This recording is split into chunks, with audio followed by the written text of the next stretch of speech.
कि rule number है तो क्या है।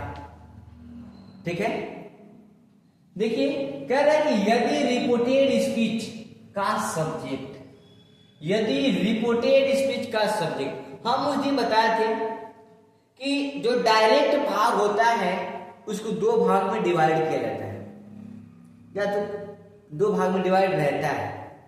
ठीक है, तो जो कामा इन्वर्टेड कामा के बाहर रहता है उसको हम रिपोर्टिंग स्पीच बोलते हैं, और जो कामा इन्वर्टेड कामा के अंदर रहता है उसको हम रिपोर्टेड स्पीच बोलते हैं।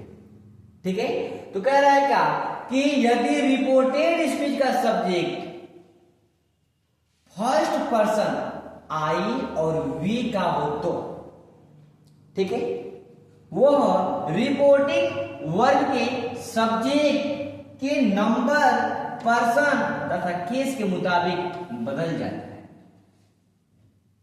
इतना आप समझे। देखिए नरेशन क्या होता है, नरेशन अगर आपको समझ में नहीं आ रहा है ना, दिमाग को शांति करिए, एकदम शांत, फिर उसके बाद रूल पढ़िए, रूल क्या कह रहा है उस रूल को समझ जाएंगे तब एग्जाम्पल आपको हल करने में आसानी हो जाएगा। ठीक है, जो डायरेक्ट भाग होता है, समझिए आप। ठीक है,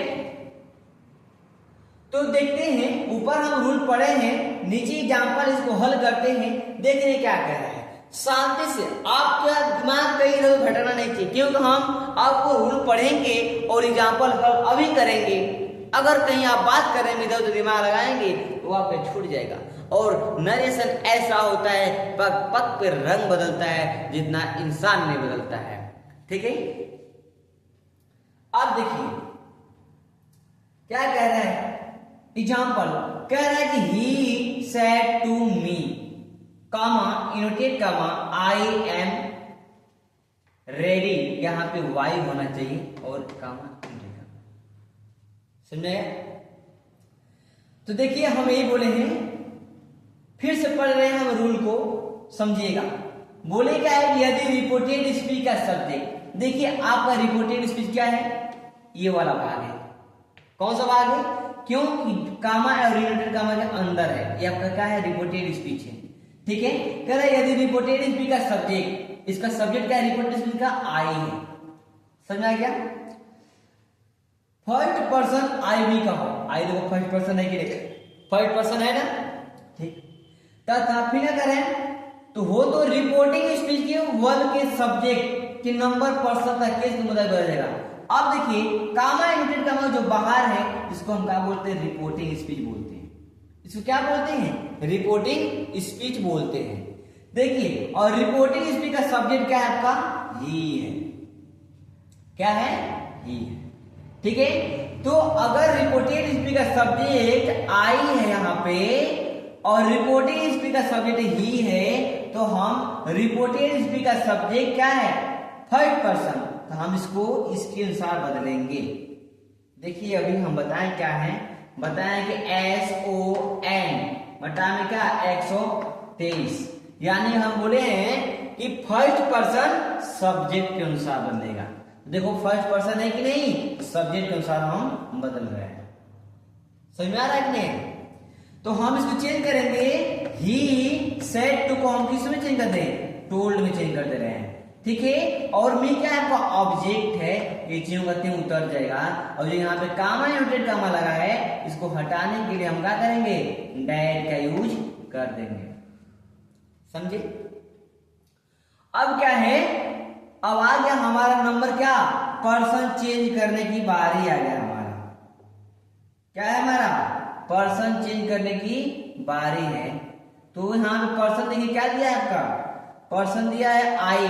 ठीक है, तो हम इसको सब्जेक्ट के अनुसार चेंज किए हैं। आई फर्स्ट पर्सन है, सब्जेक्ट के रूप में यहाँ बैठा है, यहाँ मुखिया काम कर रहा है सेंटेंस का, तो हमको ही का भी सब्जेक्टिव केस चाहिए ना। जब आई सब्जेक्ट के रूप में बैठा है तो ही का भी हमको सब्जेक्टिव केस चाहिए, ही खुद आपका सब्जेक्ट केस है यहाँ पे, इसलिए हम क्या करें, यहाँ पे ही को उतार देंगे। ठीक है, अब क्या करेंगे, इसको हम देखेंगे कौन सा सेंटेंस का वाक्य है, कौन सा टेंस का वाक्य है। यहाँ पे क्या है आपका एम है एम कौन सा टेंस का हेल्पिंग वर्ब है? प्रेजेंट कंटीन्यूअस का है कि नहीं? Is am are present continuous का। तो जाएगा किसमें? पास्ट कंटीन्यूअस में। यहाँ पे हम क्या कर देंगे? वाज कर देंगे। ठीक है, क्या करते हैं यहाँ पे? हम वाज कर दें।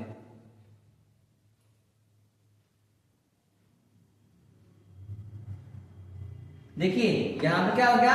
वाज हो गया। वाज क्यों लगा है? क्योंकि जो सब्जेक्ट ही है ये सिंगुलर है, इसलिए हमारे हेल्पिंग में क्या लग गया? सिंगुलर लग गया।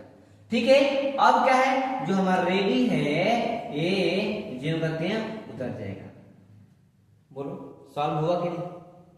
समझ में आया कि नहीं आया? समझ में आया कि नहीं आया? बताओ। पर्सन चेंज करना अगर समझ में नहीं आया होगा तो आप घबराने की इसमें बात कुछ नहीं है, आप परेशान नहीं हो।